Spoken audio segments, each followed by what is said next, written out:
The NBA Gambling Podcast on the Sports Gambling Podcast Network is brought to you by Edge Boost, the bank account built for better. Sign in today at edgeboost.bet with promo code SGPN and get a free Reps Are Terrorists t-shirt. Claim your shirt at sportsgamblingpodcast.com/reps.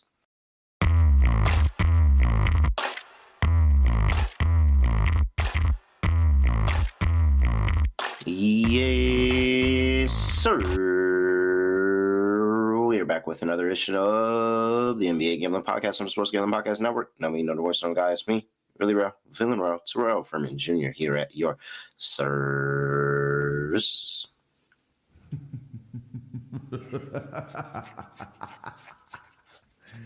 I didn't like cashing that last lock of Pacers plus 5.5, but I did, unfortunately. 2-1 series. However, I haven't heard good things about the lower seed being up 2-1 in the finals. Actually heard that's a negative trend. We're going to have to see how that goes. Hopefully it does. The Howley Hate Watch is still going forward, people. I got the nerd Lonte Smith with me. Lonte, what's going on? Not much, bro. Good. Ready to go. All right. What you take game 3? Pacers look, I'll say this. I watched the game. I was like, wow, the Pacers look really, really good. And every time I kept looking up, it was like a 4-point lead. And I'm like, man, they're like, look really, really good. And they only have a 4-point lead. That's all they needed. They really didn't have a big lead until like the end of the game. But like, they were just trucking along. What do we like here, Lonte? What was your thoughts on game 3? Yes, a lot to unpack in game 3. I would say that both teams had like 2 quarters where they played exceptionally well. It just so happened that the Pacers played well in the most meaningful quarter, which was the 4th. The Thunder started out with a ton of. Is that a dog? Yeah, my dog. He itchy. Get my man some itching powder or something, he mad itchy. Yeah, but my thoughts are just like they played good for those 2 quarters. OKC lack of aggression, I want to say that it was their non-ball movement. The turnovers obviously played a part. 17 turnovers, 21 points off turnovers. They weren't as efficient as they normally are. I thought the Pacers deserve a ton of credit for what they did defensively. A ton of good defensive possessions, especially by Howley, who was playing like the passing lanes and things like that. So I thought the defense set the tone for for Indiana against OKC. And I think they deserve a lot of credit for that. I think they deserve a lot of credit for this series, so to speak, because I saw them do something to OKC that I haven't seen anyone do this year, and they had a little bit of doubt in them. I think at the end of that game, you saw the lack of focus on the Shea. On the Shea contest where Obi got the putback. Yeah, man, it was a ton of concern late in that game, but I think OKC won. But the Pacers deserve a ton of credit for what they've done thus far in this series, and 2 more games until they're world champions. Yeah, it's getting really, really close and down to the wire. This is a pivotal game 4 where it's going to really, really, really shake things up here. Let's talk about it in just a second, but I got to remind everybody you can get all the free picks and podcasts that you want for the Stanley Cup, for the NBA Finals, for the College Baseball World Series. We got all of it over there in the SGPN app. If you didn't know, it's not just basketball. We got hockey. We got college baseball. We got all of that. Head over to the SGPN app, get those free picks, get those podcasts, go cash some bets. Like, I may not be good at that stuff, but we got some people that are really, really good at that stuff. So you can make money not just with us, but with everybody on the network. So go check them out over there in the SGPN app. And Lonte, let's talk about it. We're talking about game 4 of the NBA Finals. The Indiana Pacers are up 2-1 against the number 1 overall seed Oklahoma City Thunder. Thunder are still laying 6 on the road, though. 226.5 is the total. That total has come up a point. The spread has come up a point. Let's see here tonight. We should actually have a ref report, which is fun. Let's see here. NBA, let's see if they announced who is going to be tonight. Is it a Scott Foster type of night? Have we seen Scott Foster in these finals yet? Oh, it is a Scott Foster night, Lonte. I knew it. I spoke him up. I knew it. Game 4, Scott Foster Is the crew chief, Josh Tibbin backing him up, Sean Wright, and then Courtney Kirkland as the umpire. It just felt like Lonte. It felt like this was going to be a Scott Foster game. So that has to go to the now. We have to. This might be either good or bad for OKC, however you want to look at it, because the extender has not been extending recently. He hasn't. There hasn't been any extending by the extender recently. So this might be a pacer spot. What do you like here in Game 4? Yeah, so I like OKC in the game. I think spray wise is about where it probably should be. Just if you bake in the series price and things of that nature. So, I mean, I think OKC will do a good job of being more physical. I think from the jump, the first 35 to 40 seconds, it was 3 foul calls. So I think that kind of took away from the aggression early on because they were seeing okay, they're going to call this one a little bit tighter than usual, and thought the defense just wasn't as good as we're accustomed to seeing from OKC.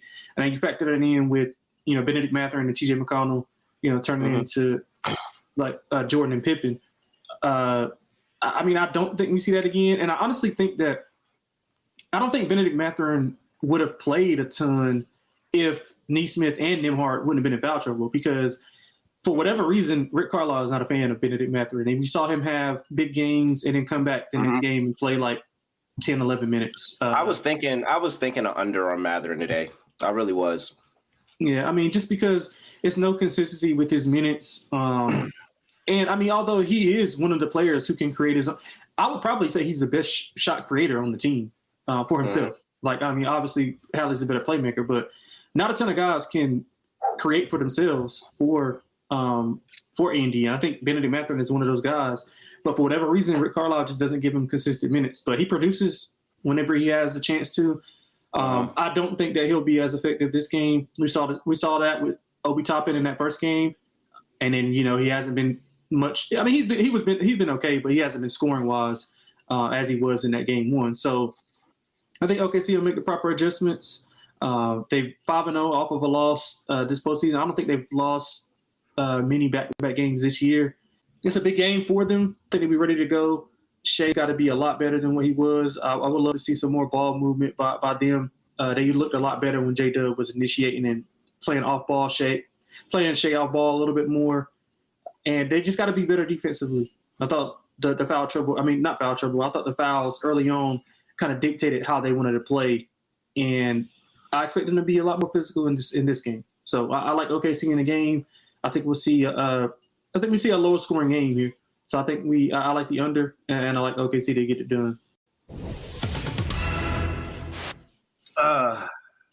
Lonte, did you know that Obi Toppin's middle name is Richard? I did not.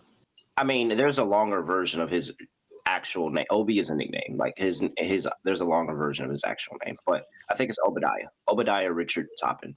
But if you were to use his nicknames, it would be Obi Dick Toppin. It's crazy. Why would they name his middle name Richard? I was dumbfounded when I found that out this week, that his middle name is Richard. Because Richard is Dick is short for Richard. That's crazy. I've never understood how they ever made that connection. I would like for somebody, I'm sure somebody knows why and can explain it to me. I have no idea why they made the connection between Dick and Richard, but that connection is there, and Obi's name is Obi Dick Toppin. It's crazy. It's crazy. Crazy work, his parents. All right. Back to the actual game at hand. I think I agree. I think this is a fast-paced game where it's up and down, up and down, up and down. And this is the over game because OKC understands that they were on tired legs in the second half of that game. And you could see it. SGA was bent over, J-Dub, Alex Caruso bent over, catching air. They just started moving sluggish, and the offense completely died in the fourth quarter. I think now, game 2, after playing that style game once, you play it again, and this is where they start to be more efficient. This is where shots start to fall. I think SGA will be a little bit more aggressive here. So I think I'm on. So I like the Pacers team total over. Let's just go ahead and get that out the way. I like the Pacers team total over 109.5. I think it may be at 110.5 now that the line has moved up. but give me the Pacers team total over because at the very least, I think they are going to score. Whether they prove me wrong and they do the impossible and go up 3-1 on the Oklahoma City Thunder, or whether OKC is able to win this game in a close game and this is a high-scoring affair and it's points on each side. I think the Pacers are going to do their side of the total here at home. So I like the Pacers team total over. I can't say that I like OKC to cover the game because they still haven't covered on the road. It's really annoying. We're sitting here at 8-0 in the playoffs, betting against OKC on the road. So I guess I'll still take Pacers +6, but I do think OKC wins the game. And I think an OKC 1-10 win margin is actually a really interesting play here. I think that's where I can see OKC maybe not running away with this on the road here. And maybe this is a game where they finally decide how to win a close game against the Pacers. But I do think OKC wins, but I'm playing it safe. I like the team total over for the Pacers, and I'm still taking the Pacers +6. I'm going to say that OKC wins, but it's not going to cover. They're just going to get a win and maybe a 4, maybe free throws, put 5 or something like that. Yeah, I think we see a lot. I just think we see a lot more defensive physicality and a lot more defensive stops for the Thunder. So that's why I'm going with the under. So you're legit on the under. Yeah. I like the under. Yeah. All right.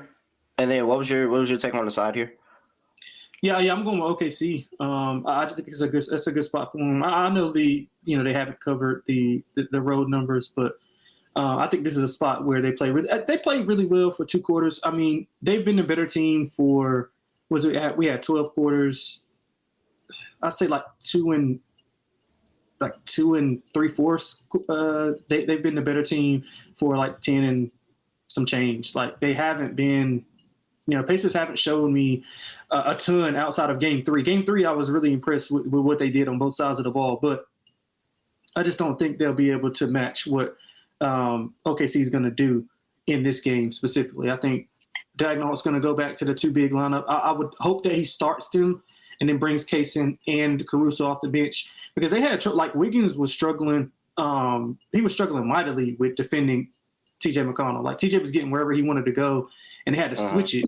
And they got to cut the head off the snake. And whether that's with Hallie, Hallie was aggressive going in, and to all those people who were saying like, oh yeah, he's fine. He doesn't need to be aggressive. That's not who we are. That was completely wrong. But I thought he got going defensively, and you got to just kind of. I think Daniels has to adjust some of those minutes because Shea plays the first quarter. He rests the second quarter. He plays the third quarter and rests at the beginning of the fourth quarter. I think you got to tweak that a little bit because for the first time, they lost the Hallie minutes. Usually when Hallie goes to the bench, they have been getting destroyed, Indiana. And that's what SGA bench. So I think you got to kind of put them in a hole and force them to climb uphill and put some pressure on them. And you might got to tinker with some of those lineups as far as substitution patterns. I think Dagnall will do a good job with that coming up. So yeah, I like OKC a lot in this game actually. All right. So he's on OKC laying 6 under. I got Pacers +6 in the over. Wow, Lonte, 2 different sides of the card here, 2 different ways to look at the game. A lot of people are making a lot of decisions on this.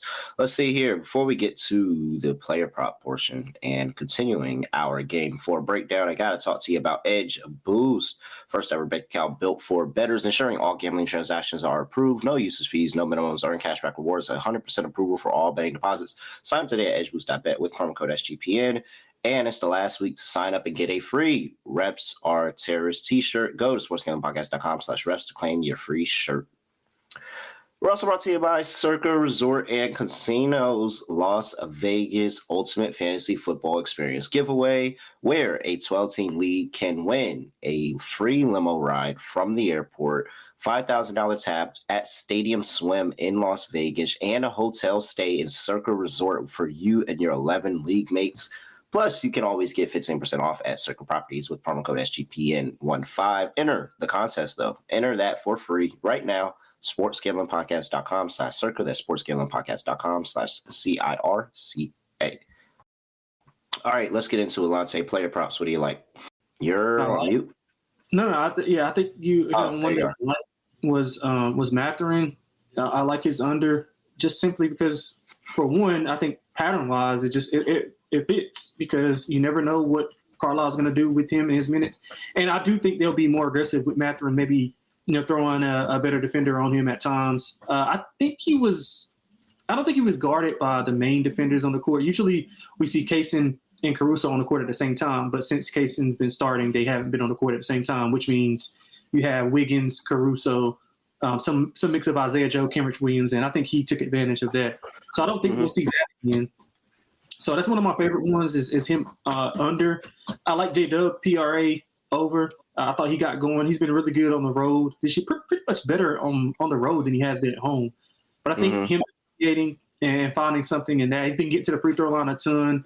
He was horrible in the first quarter, but since the end, I think he was probably the best player that OKC had going in that game. So I like J-Dub, PRA, over. And then, you thought J-Dub was the best thing on the court? For OKC, yep.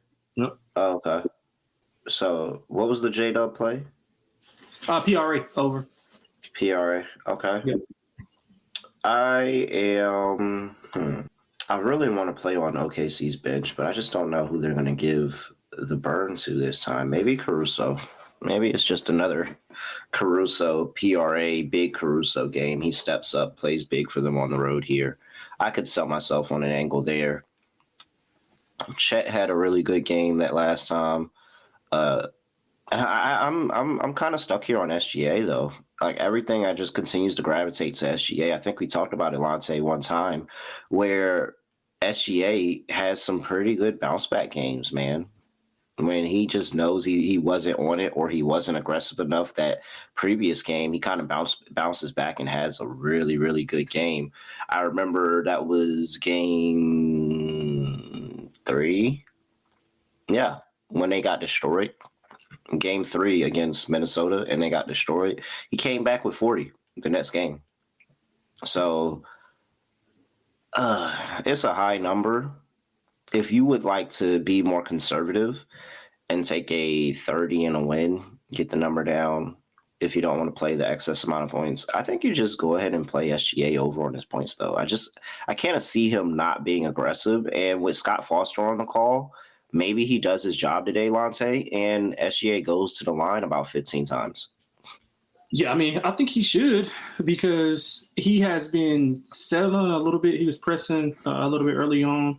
I thought he was anticipating the fouls more. Like generally, I mean, he does, the foul stuff, but he actually is getting fouled. But I think some of the times Nesmith and Nembhard were actually playing him really good, and he just wanted the foul call, and so I thought he had to play through it, similar to what he has been doing. He showed a little bit of that in the third quarter. By the way, Nesmith last game easily by far. I mean, him and Miles Turner were neck and neck for the worst players for the Pacers that last game. Nesmith, I felt like every single bucket I was watching the game. I felt like every single bucket we watched, Nesmith was the one they were targeting. Like they were just picking on Nesmith that last game, and that's where I think it's going to be interesting if SGA decides to do that again. Or if J-Dub, and that's why I'm actually kind of interested in the J-Dub play, because Nesmith was getting picked on. Like there's multiple times in that game where you just see them score on Nesmith and he just puts his head up and he's like, oh, like, dog, like, what's going on? I can't catch a break. Like, so I actually do like your, and that's why I like the over. I think the over is a really good play here. What else? I'm kind of scared to run back my TJ McConnell play today. Not going to lie. You have a guy cook you for over his PA in the first 3 games, and I just assume an adjustment comes at some points and not let this guy get off. I think this is the game that the Pacers bench might not have the productivity that they're definitely not going to have the productivity of that last game, but I think they're going to really miss their bench this game. And it's going to be a lot on the starters. So I think I'd probably run back some of the starter plays and the points on the starters for the Pacers. It just something in my gut tells me their bench is going to show up today. I agree with that. Completely agree with it. All right. Cool. Good stuff. Anything else, Lonte? Anything else you like here? I was looking at Isaiah Joe. I was looking at his threes. I thought he's been playing okay. He just hasn't been getting consistent minutes. I was looking at his threes. I was looking at some Chet stuff, but Chet was really good early on, and people were saying that he was bad in the second half. Defensively, he was They didn't give him the ball. Yeah, look, they didn't give him the ball. Like he didn't touch the ball for they didn't give him the ball in the corner. So, and I thought that's the reason why they struggled. I mean, they got a ISO heavy. They got away from the pick and pop from Chet and the PNR from Chet and SGA. So I didn't really fault Chet a ton for it. He could have been better defensively, yes. Hartenstein was horrible. Like Caruso was not good at all. Casey Wallace was horrible. So I think we'll see a lot more from those guys. So, but I'll be targeting Isaiah Joe and likely some Hartenstein stuff because I think what'll happen is they'll go back to the original lineup with Hartenstein and Chet at the 4 and 5. They got good minutes out of that. They just couldn't. That's where I thought the chess match started because when they went double big, it was an immediate reaction, and they got Thomas Bryant out of there for Rick Carlisle. If there's any Thomas Bryant stuff, I think you should play his unders. I don't think Thomas Bryant's going to be on the court much longer, any further. He's a clear liability. And every single time he fouls, he looks at the ref like stupid. And it's like, no, no, they 100%. All right. Where are we at? Kenton says he was on the Pacers in game 3. This is a zigzag theories, and he liked zigzag theory series, and he likes OKC. Can't stop Hallibucket. The Halliband is diabolical right now. We just lost Lonte. Don't know where he went. This must be a good time for me to talk about Underdog Fantasy, where Underdog is going long for the NBA Finals with their extender bonus. Scott Foster, he's about to lose his nickname. If he doesn't extend this game, he's going to lose his nickname. So, but this doesn't lose his nickname because the bonus is still here for game 4. So make sure you go tap in over there at Underdog. Hey, we can give you a pick 'em entry as well at the end of the show. Of course, sign up today at NBA SGPN. Claim your special pick and first time deposit offer up to $1,000 in bonus credits. UnderdogFantasy.com, promo code NBA SGPN. We're also brought to you by Rhythm. AI detected patterns. There are called power trends, the AI detected patterns where Rhythm's models consistently won and have a high ROI. So these are the things that you want to bet. You want to try to cash on. Rhythm points it out for you. It's really, really easy. They're updated daily and exclusive to Rhythm only. No touts, no noise, just clean data bets. You can get it, see it. It's very, very easy. And you can get a 7-day free trial by going to sportsgamblingpodcast.com/rhythm. That's sportsgamblingpodcast.com/RITHMM. I'm sorry, RITHMM. Did I say that? I don't think I said the H the first time. RITHMM. We lost Lonte again. So I'm going to talk to you about mybookie.ag, your place to bet every single sport, including the NBA Finals, the Stanley Cup. Plus, MyBookie accepts a ton of customers from a ton of different locations. You can easy deposit and get lightning fast payouts using cryptocurrency. So head over there, get down on that Pacers team total over there at mybookie.ag. Promo code SGPN. 100% deposit match up to $1,000. Terms conditions apply. That's mybookie.ag. Promo code SGPN. Oh, wow. I finished that read and Lonte is still... Oh, his Mac died. He just told me his computer died. Well, I'll tell him to send me a text of his lock and dog. Hold on. Text me the lock and dog. There we go. So, I guess I'll kick things off here. Lock. I already gave out the Pacers total. Can't do that again. I don't feel as confident in the Pacers this game. I'm not going to lie. Don't feel as confident. Well, to just go ahead and give out Lonte's plays because he said it way quicker than I thought of my own. OKC land 6. And he went with Lou Dort, 3+3s, plus 180. Yeah, I don't know either, Ryan. Like he's sitting here and you plug it up while you're on. I don't know how he did it at the house. I don't know how he did that. But if that was me, that's all I'm saying. If it was me, I don't know how he got away with that. All right. You know what? I gave up the Pacers team total over. Just give me the over for the game. I will take over. What's the best number I can get here? 226. Over 226 and a half. I'll just take the full game over. That's my lock.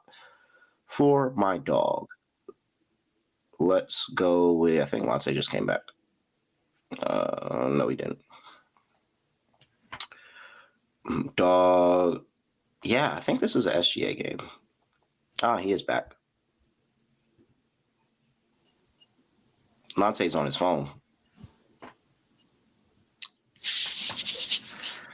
Oh, man. Can you hear Lonte, are you? Yeah, I hear you. Oh, yeah, cool. Okay. Yeah, my computer died. It's all good. It's all good. Oh, man. All right. For my dog, I'm just going with the big SGA game. I really do. I'll take SGA 35 plus and OKC to get a win at plus 150. Sure. All right. Underdog. Do you clearly we're at Ben Mather and lower to the underdog lineup. Yeah. All right. We are in agreement there. And then what else do we want to add here? I mean, I like J-Dub. I don't know if you do. Are we going all encompassing lower PRA for Mathering? Yeah, I would go with that. Yeah. All right. At least I like J-Dub higher. I don't whether you want to go the full PRA, if you want to go just points RA. I think J-Dub has a good game. all right. Let's roll with J-Dub. Who's a PRA? Yeah, And then I will add. What do I want to add up here? Should I run Pascal back? I mean, he's been consistent. Yeah, points rebounds. I haven't played the rebounds yet. Oh yeah, I play points. I've been playing points rebounds every game. I was actually going 7.5. To be honest. All right. So we got Ben Matherin lower, 15.5 points, rebounds, and assists. J-Dub. I'm not gonna lie, J-Dub one scares me. Higher, 32.5 PRA, but I'm fine with it. And Pascal Siakam higher, 27.5 PR. All right. We will not be doing a W pod for the Friday games, but we'll be back later tonight. Whether that's in time for the games or not, I don't know, but we'll be able to tell you a little bit later. We just got to get the schedules down. But we will be back later tonight for Saturday's games, and we will cover the 3 games on Saturday. Hopefully we have the lines on Sunday, too. We can give you the Sunday games. A lot of games in W to go through. We got a lot of content, but we're just not going to. Only thing here's your quick WNBA. It is the Tanisha Wright and the Dream revenge game. The old Dream coach is on the assistant staff of the Sky. So if you want to put a narrative together there, I think the Atlanta, I think I've said to my people, I think the Atlanta Dream play down the competition. So I don't know how I feel about laying 12 with them. I took the team total over. I played Brittany Griner as well. Probably a big Angel Reese rebound game, to be honest. And what else? What's the other game? Oh, and I took the first half, and the first half total and the wings and the aces to go over.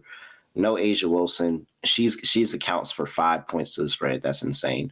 I think it's going to be a lot of points. I don't think that we're not going to see a dead game. I think we're going to see a lot of points here. Hopefully it's the Jewel Lloyd get off game with no Asia. They just let her do whatever, but I don't know what Becky Hammond is doing, to be honest. The games aren't honestly as good tonight as they are tomorrow, so we didn't get to the show tonight. But those are some quick thoughts. With that, Lonte, anything else from people before we get up out of here? That's it, man. Hope everybody have a good weekend. All right. He's at XX Lonte XX. I'm at really real __. Make sure you give us a follow. And at SGPN NBA on X as well. And with that, that is it. Nothing else to say, nothing else to do. No other way of ending the podcast. Just going to end like this. We are out of here. Basketball.